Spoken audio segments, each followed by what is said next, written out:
But Yeah, well, photographers lead that industry, really. I mean, like, look, like you can meet a wedding photographer and they'll get paid like what, maybe 5 to 10 grand for one wedding day, and they brought a backpack. Yeah. That's it. And then you see like the wedding videographers, we got 3 to 4 people with us. One of them's running audio. We're setting up lights. We're bringing like two grip cars because we have lights and light stands and things like that. And our projects are like what? Maybe if they got a low package, maybe $4,000, 3. Yeah. So, but so photographers really lead the wedding industry. But in contrast, when it comes to video production, we lead the commercial industry. Yeah. Yeah. So it's like cool. You guys can have your $10,000 wedding packages. It's like we'll have our $5,000 commercial videos, but that client wants us to do one every month for the next year. And the videos end up being like 30 seconds long.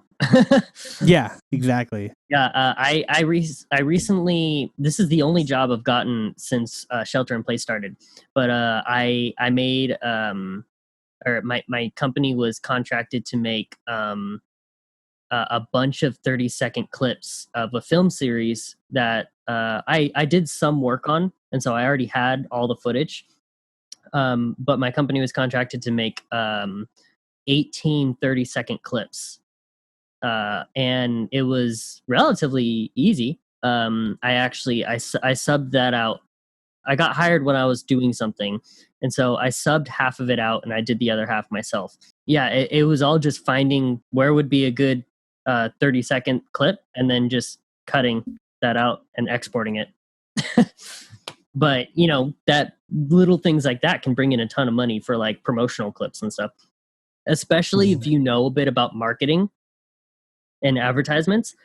Then you can charge even more because you just tell me the kind of thing you want and I'll make it happen. You can make a lot more with potentially a very small amount of work. Yeah, no, absolutely. And I think it's the quantity, where quantity meets quality really does come into play, especially with how the internet is set up nowadays and how fast media is being consumed.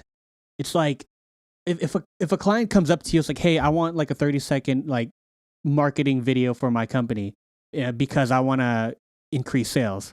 It's like, well, no, I'm not going to do that for you because good luck on thinking one video is going to really help you meet your goals. And that's what I really try to do when when I'm meeting with clients. I'm not like at a point where I'm trying to convince them to work with me. I'm trying to let them know like, hey, we need to know if they were going to be a right fit, because one video doesn't work nowadays, Yeah. Like even, there's no, I don't believe there's such things as viral videos anymore.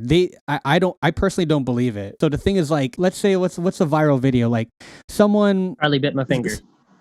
Charlie bit my finger. Okay, yeah, right, exactly. So that was the start of YouTube. We're talking 2006, right? But then you see somebody like I don't know if you're familiar with like David Dobrik. Are you familiar with him? No, he's like a vlogger. So he's like an LA vlogger. He's just a comedic vlogger, and the thing is, like, he'll get like 1 million views like on like a single video. But a lot of people don't know this guy's been doing videos since like he was in high school, since his teenage years. So a lot of these guys have been doing it for a long time. Like the band, the band Fun, right? Yeah, they did We Are Young.